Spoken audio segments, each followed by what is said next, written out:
يعني انتم مصممين ان انا بنفعش لهذا الدور؟ دور طالب جامعه، انا بنفعش للدور؟ انا قلت لهم في حاجه اسمها مكياج، جرافيك، بس انتم حابين بتعملوا حاجه بتعملوها، اجت علي انا يعني. أنا مش خلصنا الموضوع ده مع المنتج بتاعه؟ مشيت ورا المنتج، قتلت الحصان وقطعت الراس كمان. عشان أخوف زيادة شلت الراس حطيته له في السرير، نسيت المجزار. يوم شاف الراس حضنه ونام. الله الله الله الله، يعني سيادتك مخلي فرح بنتك وضيوف وقاعد لهنا، يعطيك الصحة. أنا كان عندي مشكلة مع فرانك والمنتج بتاعه، بس خلاص قربنا نحلها. ديما بمشاكلك. معلش يا ست الكل، ما لنا بركه الا انتم. نحي القطوسة من يدك، عندك حساسية. دايرة كنا الضوء. قلت لك نحي، بعد بدك تشكلنا. رمزي، أنا كارميلا كورليوني ومندراك، لا أهلاً ولا سهلاً. مشكلة فرانك لازمها تتحل.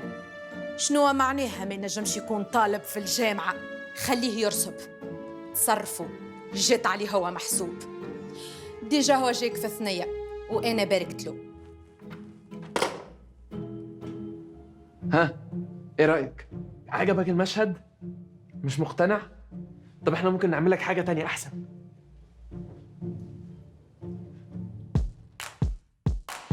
هل يمكننا تخيل تاريخ السينما دون The Godfather بأبطاله وأجوائه وموسيقاه؟ من كان يصدق أن صانع فيلم بكل هذا التميز لم يتوقع نجاحه بعدما مر به من عثرات وعقبات؟ وهل كان ذلك النجاح الأسطوري نعمة أم نقمة؟ أنا ريتا خان وهذا برنامج عن السينما. سنتحدث في هذه الحلقة عن سينما فرانسيس فورد كوبولا.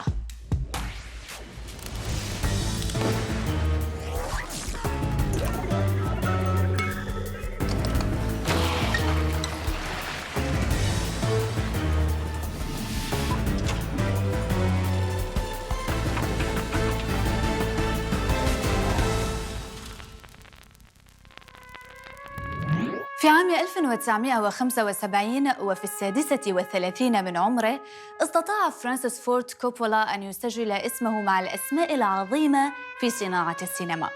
فبعد عامين من حصول فيلمه The Godfather على 3 جوائز أوسكار، من بينها جائزة له كأفضل كاتب سيناريو، رشح الجزء الثاني ل11 جائزة أوسكار فاز منها ب6. ورشح فيلمه The Conversation ل3 جوائز أوسكار، خسرها لكنه حصل على السعفة الذهبية في مهرجان كان في نفس العام، لينال مجداً لم يكن يتوقعه أحد حتى هو.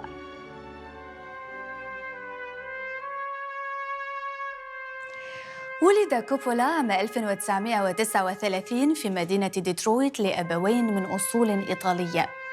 كان كارماين والده عازفاً وقائد فرقة موسيقية يتنقل من مكان لآخر، مما جعل طفولة كوبولا غير مستقرة لتزيدها مرارة إصابته بشلل الأطفال في سن 9.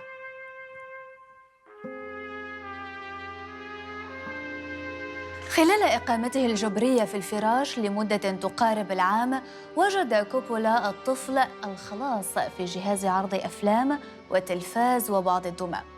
بدأ يتعلم السينما بتصوير بعض مقاطع التلفزيون وعمل مونتاج لها، ثم يقوم بإضافة الصوت بواسطة آلة تسجيل.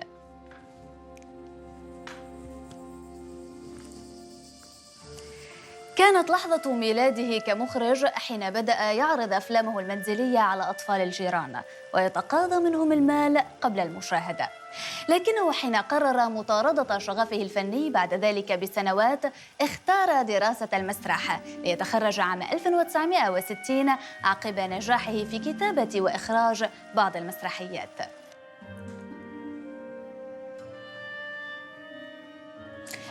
لكنه اكتشف أن ذلك غير كاف، فقرر التخصص في السينما في جامعة كاليفورنيا بلوس أنجلوس، وبدأ أثناء دراسته في إخراج أول أفلامه، فيلم رعب قصير مستوحى من قصة للكاتب الأمريكي الشهير إدغار ألان بو. في عام 1963 خرج ديمنشا 13 فيلم كوبولا الأول إلى النور. فيلم رعب هيتشكوكي ثيمات بميزانية بلغت $40,000 وصور في 9 أيام فقط، لكن التجربة لم تحقق طموحات كوبولا. ثم لمع اسمه ككاتب سيناريو بعد اشتراكه بأكثر من تجربة ناجحة، مما شجعه على شراء حقوق رواية يوري بيج بوي ناو ليحولها إلى فيلم من إخراجه. ظهر العمل عام 1966 وحقق نجاحاً نقدياً بعد ترشيح بطلته لجائزة الأوسكار.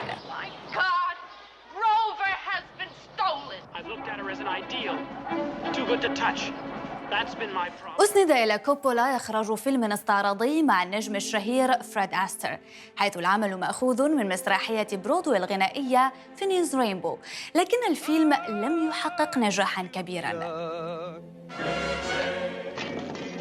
Does that mean I get a new washing machine? With تعرف كوبولا في هذه المرحلة على رفيق مشواره السينمائي جورج لوكاس، واختاره ليساعده في إنتاج فيلمه التالي The Rain People. لكن حين تجاوزت ميزانية الفيلم ما كان متوقعاً، أقنع كوبولا شركة وورنر بإنتاجه، رغم أنه كان فيلماً ذاتياً اقتبسه من حادثة وقعت أثناء طفولته. لاحظ النقاد تأثر كوبولا بالموجة الفرنسية الجديدة، حيث غلبت على فيلميه The Rain People ويوري بيج بوي ناو الجوانب الذاتية في السرد والتصوير في أماكن واقعية خارج الاستوديو، وهو ما لقي قبولاً لدى النقاد وقطاعات من الجمهور. في عام 1969 قرر كوبولا ولوكاس تأسيس شركة زويتروب ستوديو للإنتاج السينمائي، حليمين بالحد من سيطرة الاستوديوهات الكبيرة على أفكار صناع الأفلام الجدد، لكنه استطاع إقناع شركة وورنر بتمويل أول 7 أفلام. لم ترضى وورنر عن أول إنتاج للشركة من إخراج لوكاس، فطالبت باسترداد ما استثمرته وسحبت دعمها المالي لتغرق الشركة بالديون لعدة سنوات، واضطر كوبولا لترك مشاريعه الخاصة والعمل مرة أخرى مع الاستوديوهات لتسديد ديونه، دون أن يدري أن ذلك القرار المؤلم سيكون السبب في صناعة مجده وتخليد اسمه إلى الأبد.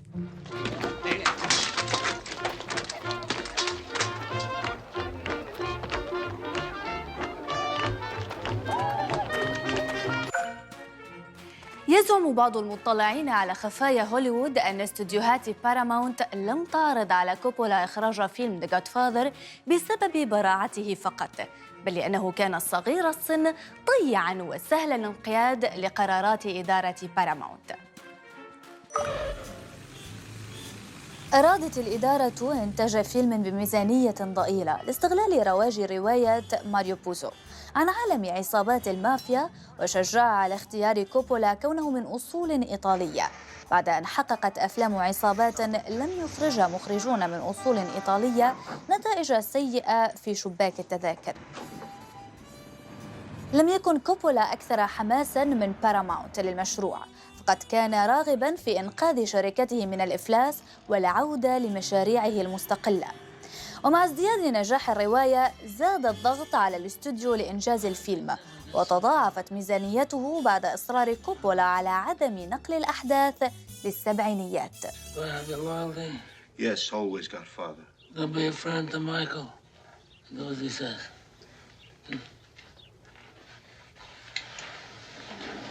There are things being negotiated now that are going to solve all your problems and answer all your questions.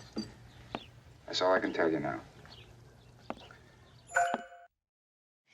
بسبب إصراره على إحياء أجواء الأربعينيات كما جاءت في الرواية، دخل كوبولا في صراعات كثيرة مع الاستوديو، زادت بعد تمسكه بمارلون براندو المكروه من قبل إدارة باراماونت، والممثل المغمور وقتها الباتشينو الذي لم يكن قد قدم سوى دور واحد بارز في فيلم Panic in the Needle Park.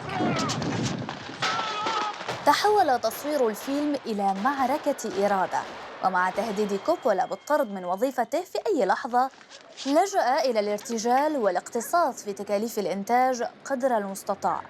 ومن الحكايات الشائعة أن كوبولا حين سادت في موقع التصوير حالة من الفوضى انسحب ليختبئ داخل دورة المياه، فسمع في مخبئه حديثاً يدور بين صغار الفنيين يسخرون من عدم كفاءته ويتوقعون استبداله بمخرج آخر.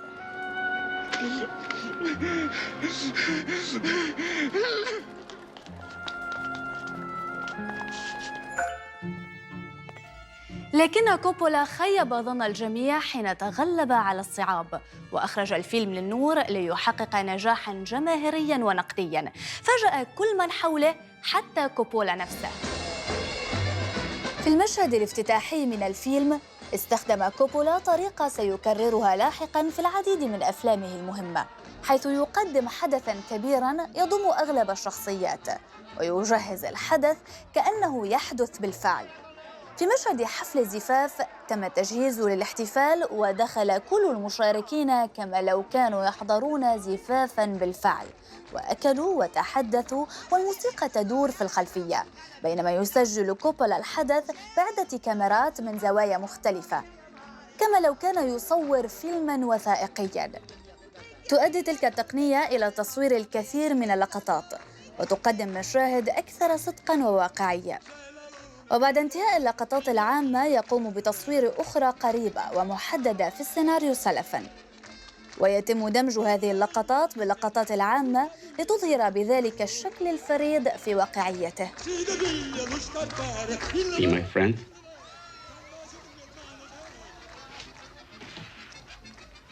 Godfather.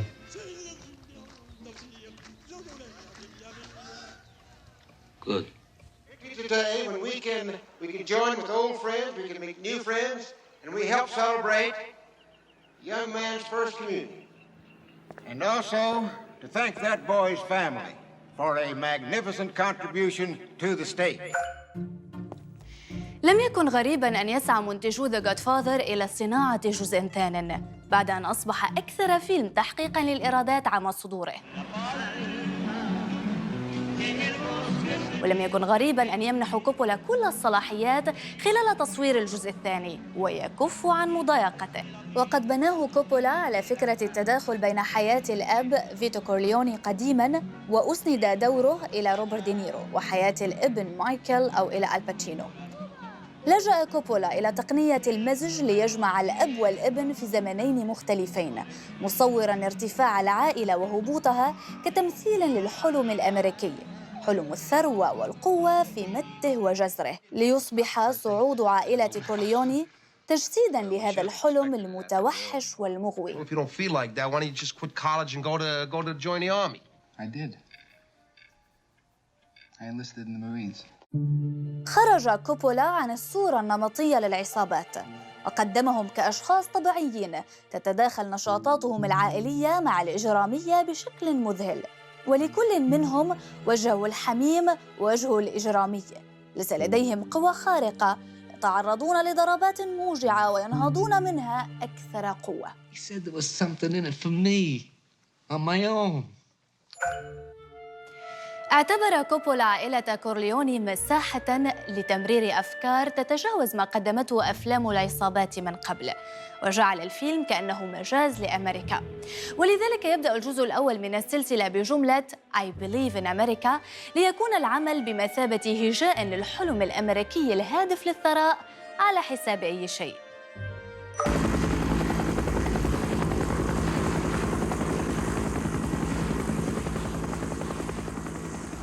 I was going to the worst place in the world and I didn't even know it yet.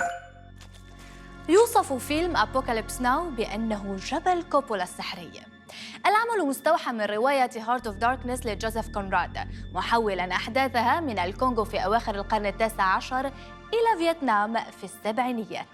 يحكي الفيلم أحداثه من خلال رحلة وسط الجنون والقتل يقوم بها الكابتن ويلارد أو مارتن شين من جنوب فيتنام إلى كمبوديا، القضاء على الكولونيل المنشق كيرت أو مارلون براندو بعد أن نصب نفسه حاكماً مطلقاً هناك.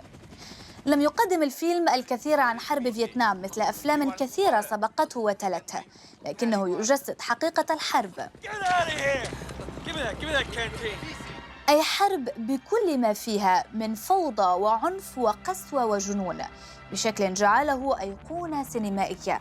فلم يعد ما نراه عن الحرب فقط، بل عن عالم يقدس العنف والدم ويتجه نحو الرعب والجنون.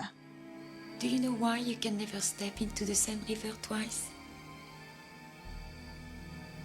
Yeah. Because it's always moving.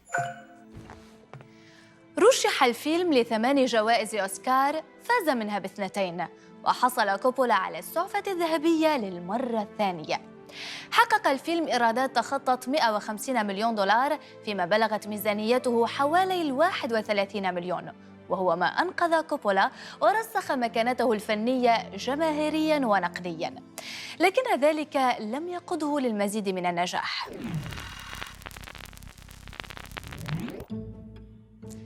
بعد أن انتهت فترة السبعينيات المجيدة بالنسبة لكوبولا، تمكن من استعادة شركة إنتاجه الخاصة، وعاود تحقيق حلمه بتحويلها إلى مجتمع مثالي لكل المخرجين المبدعين من أنحاء العالم. ففتح بيته في كاليفورنيا لاستقبال مخرجين أوروبيين مثل فيم فاندر وفيرنر هيرسوغ.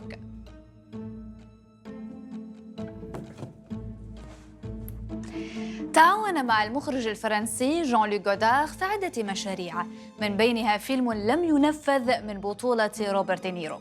اشترى استوديوهات جنرال للتصوير، وبدأ بإنتاج الفيلم الموسيقي One from the Heart عن قصة حب تجمع بين شخصين مجهولين في لاس فيغاس.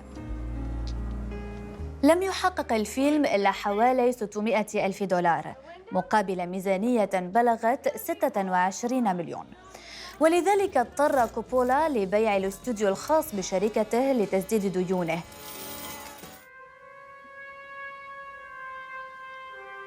في التسعينيات وفي محاولة لإنقاذ مشواره الفني المتعثر، عاد كوبولا لتميمة حظه القديمة، وبدأ في إخراج الجزء الثالث من سلسلة The Godfather، بعد أن كان قد أعلن أنه لن يصنع أجزاء جديدة. كان رهاناً صائباً تحسنت بعده الأمور قليلاً.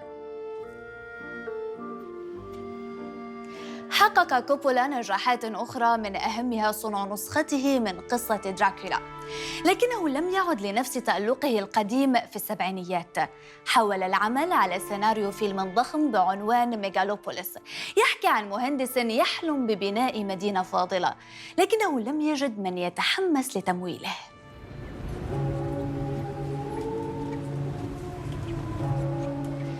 مع الألفية الجديدة عاد كوبولا لصناعة أفلام تشبه أفلامه الأولى الذاتية بميزانية ضئيلة. لم يحقق أي منها نجاحاً جماهيرياً، بل جلب له بعضها الكثير من النقد السلبي. ليتجدد مؤخراً الحديث عن قرب خروج مشروعه للنور، دون أن نرى خطوات ملموسة لذلك. كان نفسي أفضل معاكو لحتى ما مايكل يرجع من الجيش. كان نفسي صنع يعقل وأقدر أعتمد عليه. كان نفسي فرحكم يكمل على خير. كان نفسي فريدو يطلع أنشف من كده، بس أعمل إيه؟ الواحد مالوش أمل في خلفته. عشان كده أنا هسيبكم في أكتر إيدين بثق فيها. The Godmother.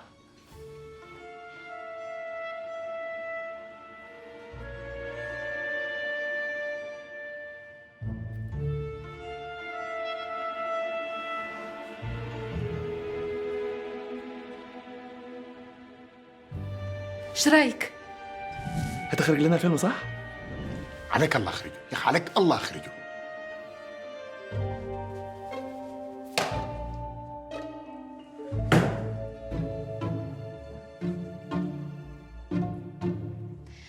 ربما كان حلم كوبولا السينمائي عن مهندس يحلم ببناء مدينة فاضلة ترجمة سينمائية لحلمه الواقعي المتعثر بإنشاء شركة إنتاج تجمع كل السينمائيين المبدعين في العالم، ولذلك ما زال يحاول تنفيذ مشروعه السينمائي لعله يعوض فشل الواقعي.